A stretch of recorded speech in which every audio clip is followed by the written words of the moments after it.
off for the weekend to explore the Blair Witch.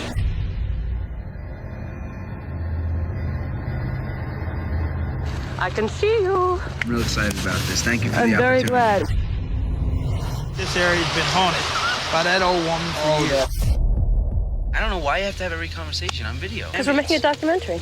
Not about us getting lost. We're making a documentary about a witch. I We're don't. lost. Admit that first. No, I know we're not lost. You're all over the place. So how do we know it was people? Well, even if it wasn't, I'm not going to play with that either. And it's all because of me that we're here now. Hungry and cold and hunted.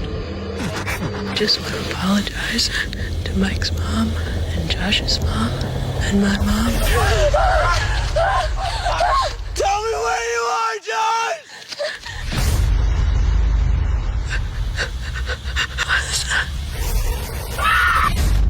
I'm gonna die out here. Sometimes the world of the dead gets mixed up with the world of the living. As you can see, the housework has been rather neglected since the servants disappeared almost a week ago. Do you mean they just vanished? Into thin air. How do you do, children? I'm your new nanny. Are you going to leave us too? Why should I leave you? The others said they wouldn't, but they did, and then it happened. Why have you opened the curtains? It was Victor. You told your brother that there was someone else in the room. There was. That'll do, Anne. I've seen them too. Sooner or later, she'll see them. Then everything will be different.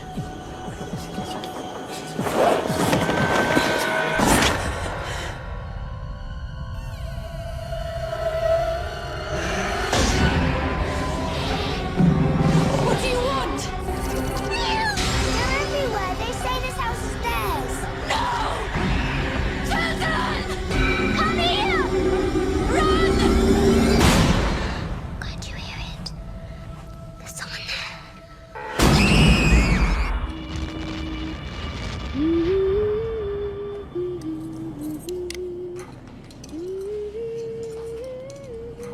Where is my daughter? Are you mad? I am your daughter.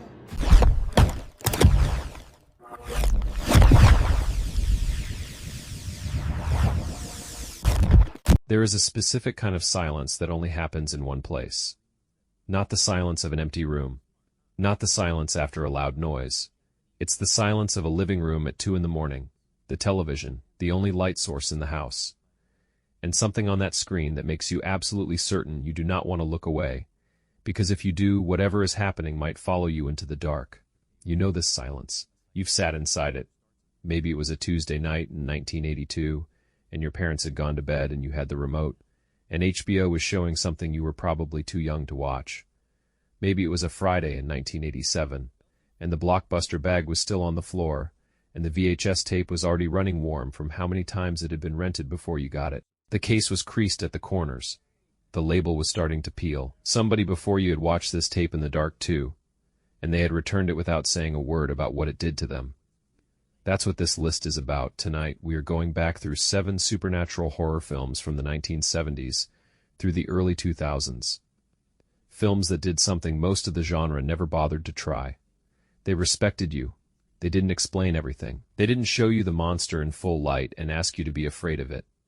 They trusted that what you couldn't see, what you couldn't name, what arrived quietly in a house that looked exactly like yours, that was the thing that would stay with you. 7 films. Each one built its horror out of something real, grief, faith, the stories told about a place, and the particular dread of realizing that the world does not owe you a rational explanation. One of the films on this list almost nobody puts on a list like this. It came out in 2001. It won no major awards, and it did something so precise and so controlled with the ghost story format that Hollywood has been trying to accidentally recreate it ever since, without understanding why the original worked. We will get to it. But first, there is a scene on this list that will bring something back, not a memory of a film, a memory of a room, a memory of exactly where you were sitting, who was or wasn't in the house with you, and the specific quality of the quiet after it ended. You will know it when we get there. Let's begin.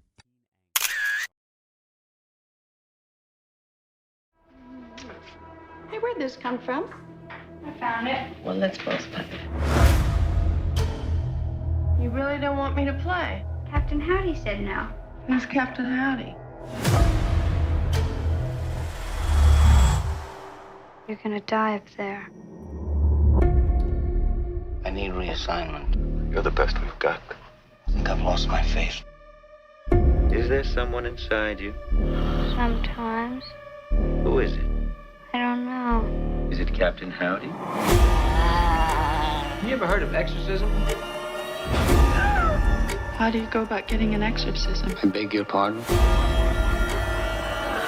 I'm Damien Karras. I'd like to help you. Where's Regan? In here with us. I believe we should begin. Avoid conversations with the demon. The demon is a liar. He will mix lies with the truth Why, Dimmy? to attack us. Do not listen. That thing isn't my daughter. It is he who commands you. The power of Christ compels you. What an excellent day for an exorcism. The Exorcist came out in December of 1973, and people fainted in the theater. Not as a marketing stunt, not as a rumor that spread to sell tickets. People actually lost consciousness in the seats, and the lines outside the cinemas went around the block in the middle of winter, and nobody who stood in those lines had any real idea what they were walking into. That detail matters, because the film that caused all of that is not, at its core, about a demon. It's about a mother who watches her daughter disappear and cannot stop it. Regan MacNeil is 12 years old when something moves into her. And what William Friedkin understood, what made this film different from every other horror picture of its era, is that the scariest thing on screen is never the possession itself. It's the face of Ellen Burstyn watching it happen, a woman who has tried the doctors and the neurologists and the psychiatrists, and every answer the modern world could offer her, and every answer has come back empty. And now she is standing in a hallway outside her daughter's room at 3 a.m. listening to sounds that no medical textbook has a chapter for. The 1970s were a decade that had decided science and reason had replaced everything that came before them. The Exorcist looked directly at that belief and asked a very quiet question. What do you do when reason runs out? The scene that defines the film is not the one everyone quotes. It's not the rotating head. It's a moment near the end, when Father Karras stands at the window and makes a choice that has nothing to do with theology and everything to do with the one thing the demon never accounted for. You'll know it when it comes. The room gets very still. What The Exorcist left behind is almost impossible to measure. It invented the modern supernatural horror film as a serious dramatic form.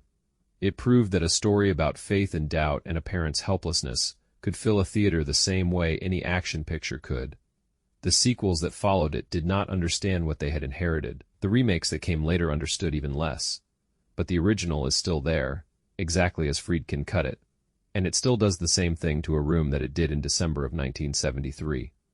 Some doors, once the film shows you how to open them, stay open. Tragedy we had up here during the winter of 1970? I hired a man named Charles Grady as the winter caretaker. From what I've been told, he seemed like a completely normal individual. But at some point during the winter, he must have suffered some kind of a complete mental breakdown. He ran amok and killed his family with an axe. Mom, do you really want to go and live in that hotel for the winter? Sure I do. It'll be lots of fun. The only thing that can get a bit trying up here during the winter is the tremendous sense of isolation. Is there something bad here? I fear you will have to deal with this matter in the harshest possible way. I did. I killed you in bed. You did this to me, didn't you? I'm not gonna hurt you. I'm just gonna bash your brains.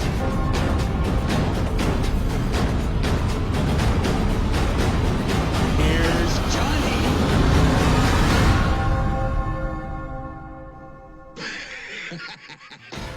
Stanley Kubrick made The Shining the way a surgeon operates, with complete stillness, complete precision, and absolutely no concern for your comfort.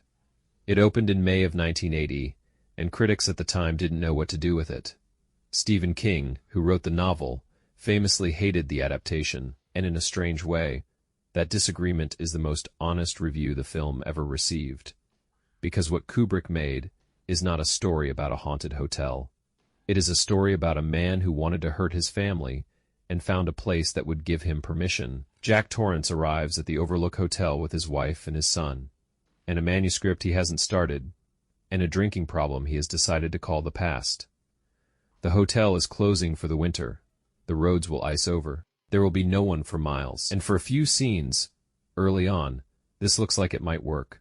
The quiet, the space, the clean white corridors. Then the quiet becomes something else. Then the space starts to breathe. What separates The Shining from every other haunted location film of its decade is that Kubrick refuses to confirm what is real. The ghosts appear in mirrors and in ballrooms and in locked rooms that open when they shouldn't. But Jack's deterioration doesn't require them. He is already going.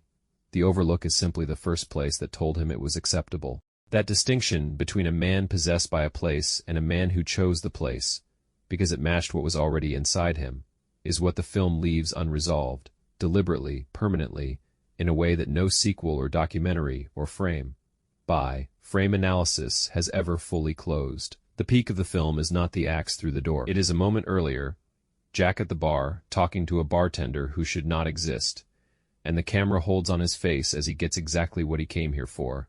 He looks relieved. That relief is the most frightening thing in the picture. Kubrick shot the film for over a year.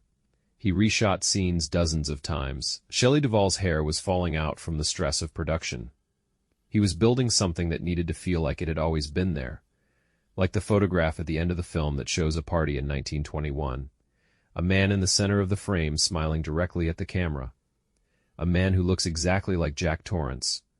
Kubrick never explains the photograph. He doesn't explain anything. He trusted you to sit with it. The Shining has been analyzed more thoroughly than almost any film ever made. Room 237. The impossible window. The continuity errors that may not be errors. None of it has produced a final answer, and that is not an accident. Kubrick built a film that behaves the way a real haunting would, not with answers, but with the persistent, low-frequency certainty that something is wrong, and that you are the last person in the building to understand what it is. The house looks just like the one next to it, and the one next to that, and the one next to that. A young couple live in it. Give Ken a kiss.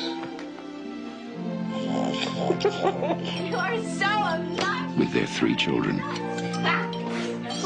Honey, chew each bite 10 times. And something more.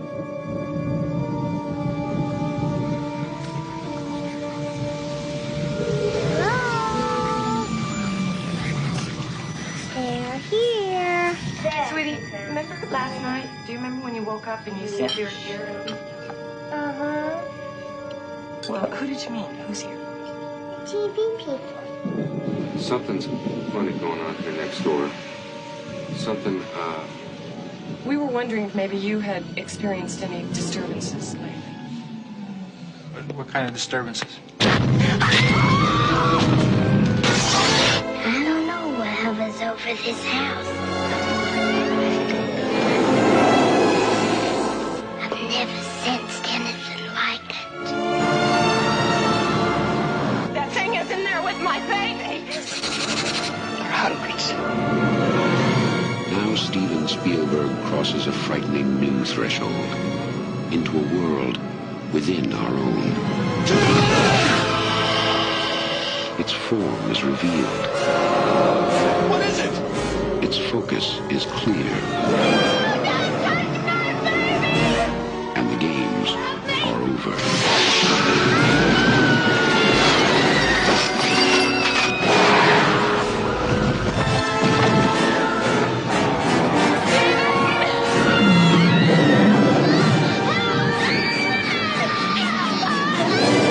What? Poltergeist. It knows what scares you. Poltergeist opens with the national anthem. The television signal has gone to static at the end of the broadcast day. This is 1982, when television stations still signed off at night, when the screen would fill with snow and white noise after a certain hour, and the Freeling family is asleep in their comfortable suburban home, in a comfortable suburban development in California, and everything is exactly as it should be. The lawn is maintained, the mortgage is being paid. Steve Freeling sells the houses in this neighborhood. He has built his life inside the product he sells, and he believes in it the way people in 1982 were supposed to believe in it. That is the setup, and Tobe Hooper understood that the only way to make that setup truly terrifying was to honor it completely before he took it apart. What makes Poltergeist different from every other haunted house film of its era is not the visual effects, though they were extraordinary for their time. It is not the scares, though several of them are constructed with a precision that holds up 40 years later. It is the warmth. The Freeling family is genuinely loving. Steve and Diane have a real marriage. The children are specific and recognizable.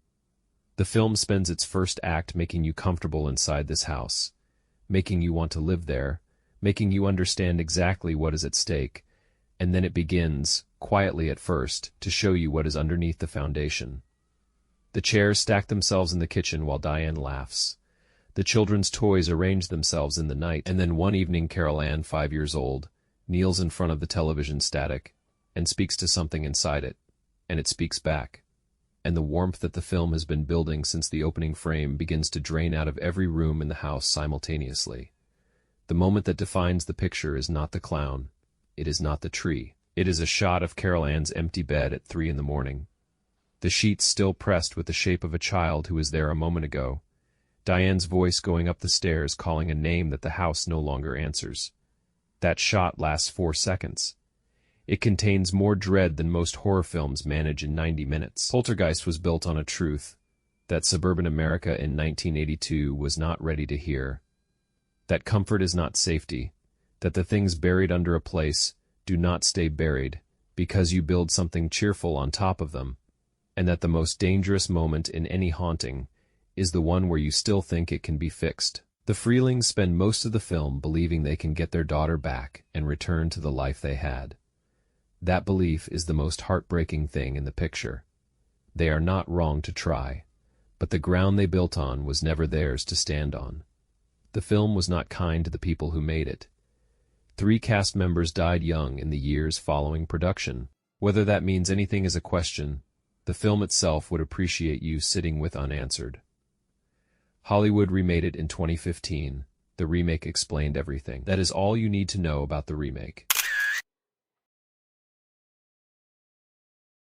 M. Night Shyamalan was 29 years old when he wrote and directed The Sixth Sense, and he made a film about grief so precise and so quietly devastating that the horror almost feels incidental, which is given audiences The Matrix and Star Wars episode, and it made more money than either of them in its opening weeks on pure word of mouth. Nobody who saw it in those first weeks told anyone what happened at the end. That restraint, in the era before social media could detonate a twist in 48 hours, was its own kind of gift. Audiences walked in knowing nothing, and they walked out not saying a word, because what the film had done to them required a few days to fully understand. Cole Sear is 8 years old, and he sees dead people. That sentence, delivered in a whisper in a tent, made of blankets in a small Philadelphia row house, became one of the most quoted lines in American cinema. But the line is not what the film is about, or verify or help you with. Cole is not frightened of the dead. He is exhausted by them. They come to him because he is the only one who can hear them. And they are not malevolent, they are unfinished, which is so much worse. They have this moment they understood, replaying it endlessly, reaching for anyone willing to listen. What separates The Sixth Sense from every other supernatural film of its decade is that Shyamalan structured the horror around sadness rather than threat. The dead here are not trying to harm anyone. They are trying to complete something. And the film's central relationship between Cole and child psychologist Malcolm Crowe, played by Bruce Willis, and his mother in traffic that isn't moving, and Cole begins to tell her something he has been music that tells you how to feel. Toni Collette, who was nominated for an Academy Award for this performance, and should have won it, lets the information arrive on her face in real time. And what crosses her expression in those 30 seconds is not fear. It is the specific grief of a parent who realizes her child has been alone with something enormous, and she did not know, and she could not help, and he carried it anyway. The twist at the end of The Sixth Sense is legitimate, not in the way that cheap twist endings are legitimate, where the rules change in the final scene to manufacture surprise, but in the way that a well-constructed piece of architecture is legitimate. Every load-bearing element was there from the beginning. The film plays fair the entire time. Watch it a second time, and every scene means something different, and none of it contradicts itself, and that precision is rarer in cinema than any special effect. What it left behind is complicated. It launched a decade of twist, ending films, most of which learned the wrong lesson, that the surprise itself was the point, rather than the emotional truth. The surprise was designed before it becomes too late to say them. Disguised as a thriller, patient enough to earn every second of its ending. Comforts up for the weekend to explore the Blair Witch.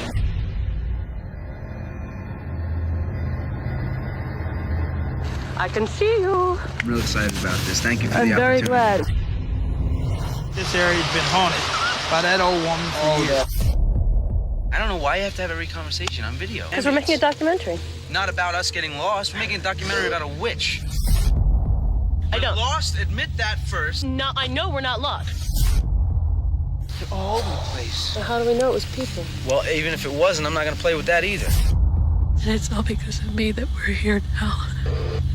Hungry and cold and hunted. Just want to apologize to Mike's mom and Josh's mom and my mom. Tell me where you are, Josh!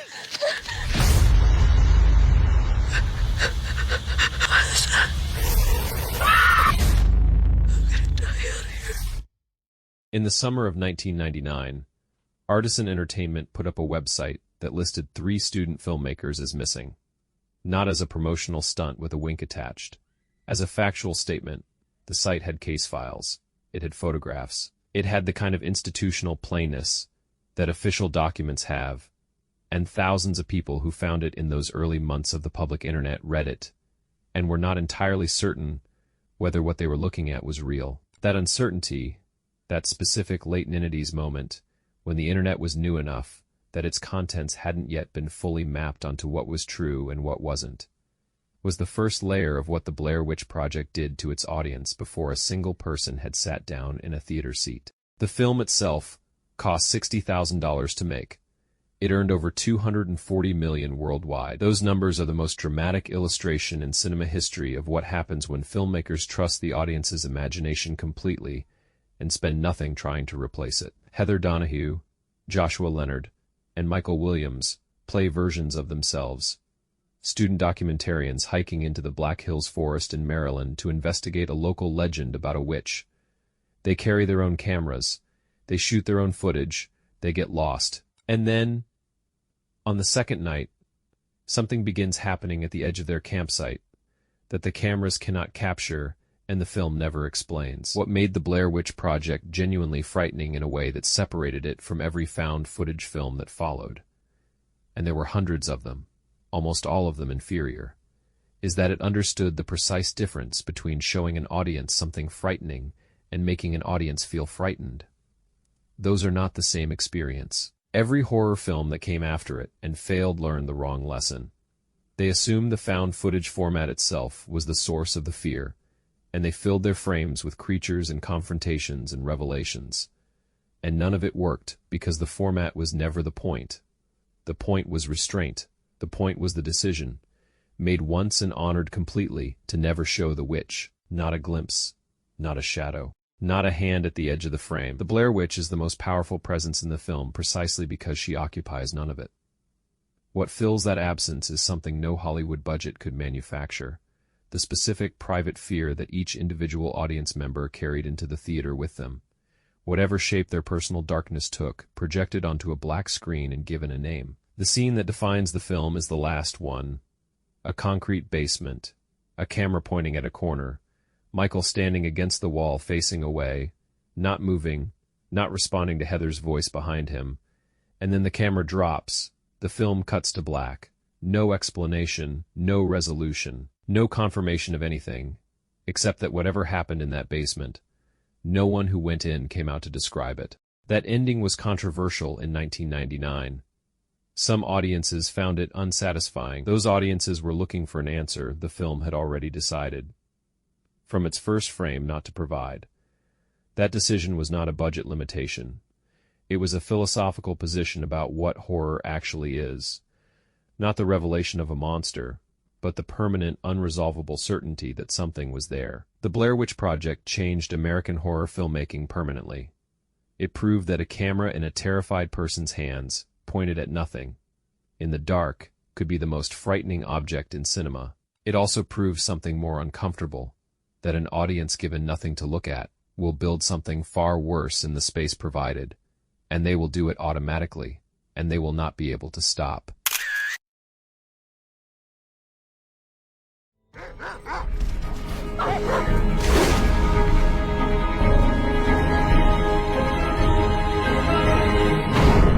What can make geometric shapes the size of a football field? What kind of machine can bend a stalk of corn over without breaking it? Can't be by hand, it's too perfect. So the aliens can't read our minds. Oh. Nothing funny. Some of them violent. It's almost like they act when they smell a predator around. Same shows on every station. Every station? It is the 18th reported crop site in that country in the last 72 hours. I'm a little scared. All this stuff on TV. Joe Gills was in here talking about the end of the world. To make sure things are all clear. Clear for what? For the rest of them. There's a monster outside my room. Can I have a glass of water?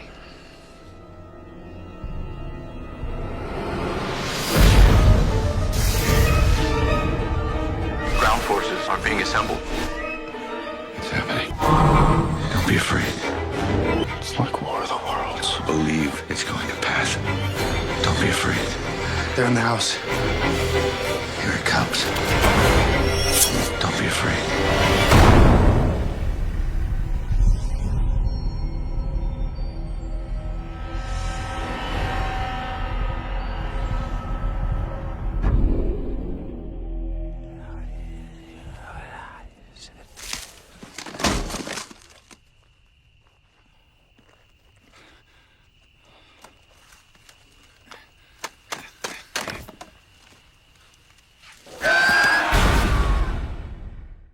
There is a shot early in Signs where Mel Gibson's character, Graham Hess, stands at the edge of his cornfield in the blue pre-dawn, dark, and looks at something the camera hasn't shown him yet. His face does the work, and what's on his face is not fear exactly. It's the expression of a man who has spent 14 months telling himself the universe is random and indifferent, and is now looking at evidence that it might not be. That tension between a man who has lost his faith in a world that may be insisting he find it again is what Signs is actually about. The alien invasion is real. The crop circles are real. The extraterrestrial threat that arrives in the third act is genuine and dangerous, and M. Night Shyamalan shoots it with the kind of controlled dread that made him, in 2002, the most interesting genre filmmaker working in American cinema. But the aliens are not the subject. They are the pressure that forces the subject to the surface. Graham Hess was an Episcopal priest in Doylestown, Pennsylvania, until the night his wife was killed in a road accident, pinned against a fence post by a distracted driver, alive long enough to say a few words to the police officer who found her. Those last words, delivered in pieces across the film, as Graham allows himself to remember them, are the hidden architecture that everything else is built on. Shyamalan spent the entire picture constructing a mechanism, and the mechanism's only purpose is to make those words land with the weight they deserve in the final act. Everything that seems like alien invasion plotting is actually load-bearing emotional infrastructure. What separates Signs from the other supernatural films on this list is that its horror operates on two frequencies simultaneously. On the surface, it is a genuinely tense piece of craft. The scene where Graham and his brother Merrill lie on the floor of the farmhouse, watching a news broadcast of a children's birthday party in Brazil. The moment a figure crosses the gap between buildings at the end of the alley. The flashlight under the door in the basement. Shyamalan builds each of these with the patience of a filmmaker who understands that anticipation is more powerful than arrival, that the 30 seconds before the door opens will always be more frightening than whatever is on the other side of it. But underneath the surface frequency, Signs is a film about a specific kind of grief. The grief of a person who has decided that love and loss are equally meaningless in a universe that operates without intention, and the slow, terrifying, unwanted process of being shown otherwise. Graham doesn't want his faith back. He has built his numbness carefully, and it has been serving him adequately, and the last thing he needs is an alien invasion, forcing him to examine whether the words his dying wife spoke to a police officer on the side of a dark road 14 months ago might have been instructions rather than coincidence. The scene that defines the film is quiet. Graham sits on the edge of his son's bed during an asthma attack in the middle of an alien siege, and he talks his son through it in a voice that has stopped performing calm and found the real thing underneath. And for 90 seconds, the invasion outside the window does not exist. It is a father and a son, in a dark room, and a decision made in real time about whether to believe that this moment was always going to happen and was always going to be survived. Joaquin Phoenix, playing Merrill in the doorway, watching it happen, doesn't say anything. He doesn't need to. Signs was the last film Shyamalan made before his reputation became a conversation about his reputation. And there is something appropriate about that. It is a film about a man at the end of his ability to withstand what the world has done to him. And it was made by a filmmaker at the absolute peak of his ability to make the world do exactly what he needed it to do for 2 hours. Both of those things ended shortly after. What remains is the film itself, which does not require anything that came after it. Sometimes the world of the dead gets mixed up with the world of the living. As you can see, the housework has been rather neglected since the servants disappeared almost a week ago. Do you mean they just vanished? Into thin air. How do you do, children? I'm your new nanny. Are you going to leave us too? Why should I leave you? The others said they wouldn't, but they did, and then it happened. Why have you opened the curtains? It was Victor. You told your brother that there was someone else in the room. There was. That'll do, Anne. I've seen them too. Sooner or later, she'll see them. Then everything will be different.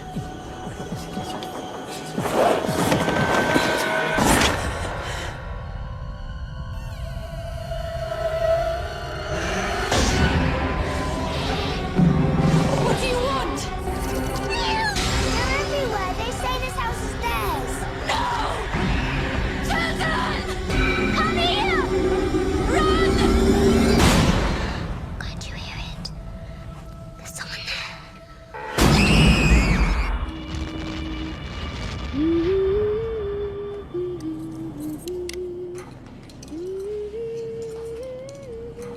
Where is my daughter? Are you mad? I am your daughter.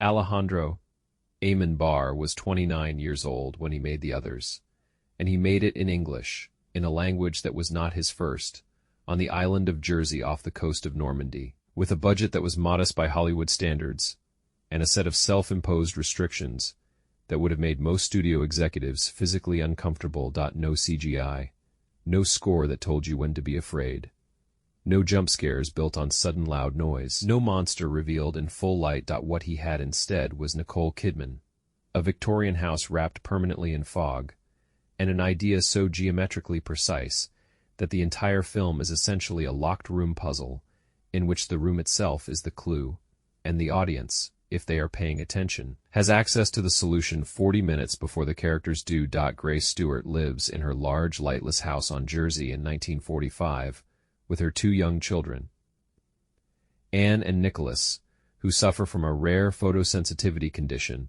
that makes direct light physically dangerous to them. The curtains stay drawn. The doors between rooms must be locked before the next one is open. The house operates on a system of controlled darkness, and Grace enforces that system with the rigidity of a person who has decided that structure is the only thing standing between her family and something she cannot name. 3 servants arrive one morning, responding to an advertisement Grace has no memory of placing. They are quiet and capable and slightly wrong in ways the film allows you to notice without underlining. Grace's daughter Anne insists the house is occupied by others, a family, an old woman, a boy named Victor who sits in the room at the end of the hall. Grace dismisses this as a child's morbid imagination. The curtains stay drawn. The doors stay locked. What Eamon Barr understood, and what makes The Others the most formally controlled film on this list, is that the Gothic ghost story has a set of established conventions that an audience carries into the theater with them like furniture, and that those conventions can be used against the audience with surgical precision if the filmmaker is disciplined enough not to tip his hand. Every scene in The Others is playing a role. It will later be revealed to have been playing differently than you thought. Every line of dialogue has a second meaning that becomes visible only in retrospect. The film is not hiding its twist. It is hiding it in plain sight, inside the very assumptions the genre has trained you to bring with you. The scene that defines the picture is a S-ance. Anne has taken it upon herself to communicate with the others.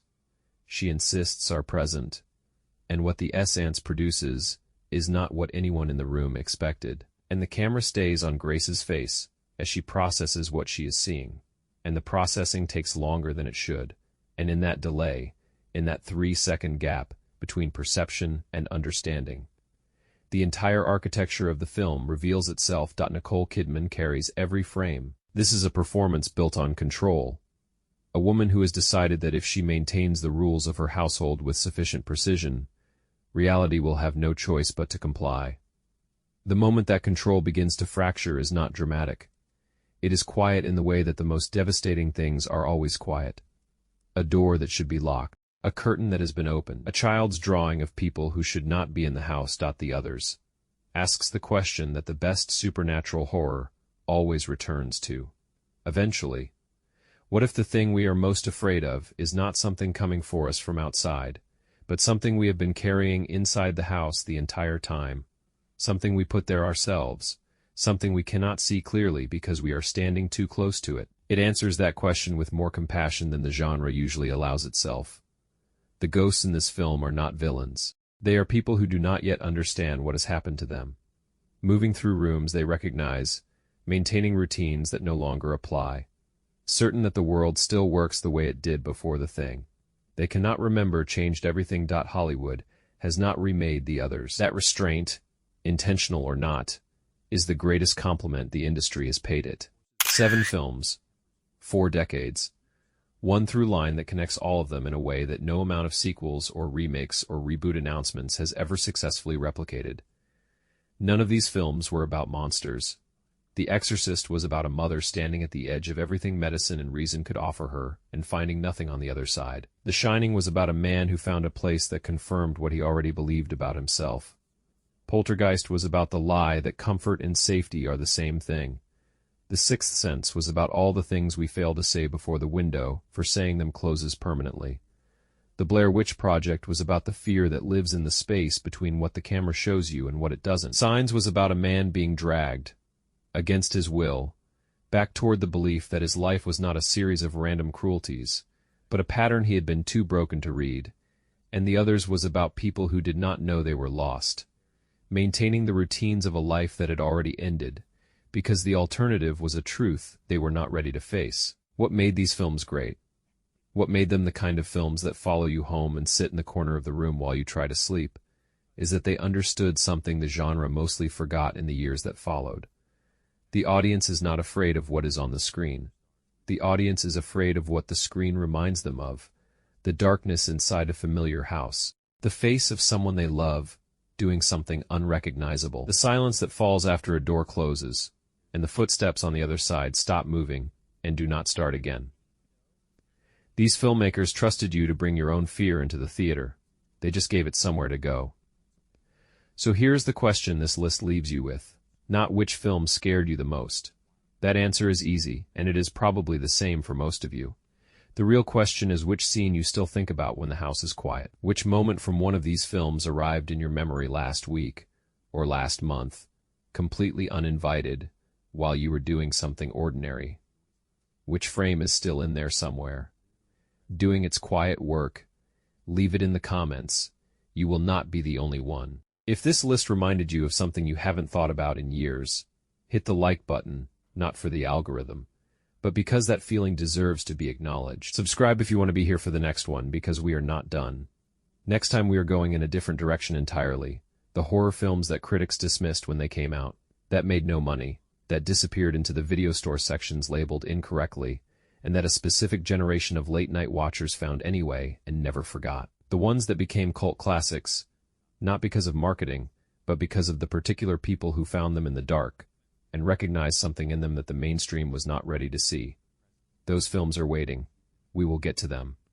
Until then, check your curtains, lock the doors between rooms, and if your child tells you there are others in the house, listen to them the first time. Subscribe for the next nightmare.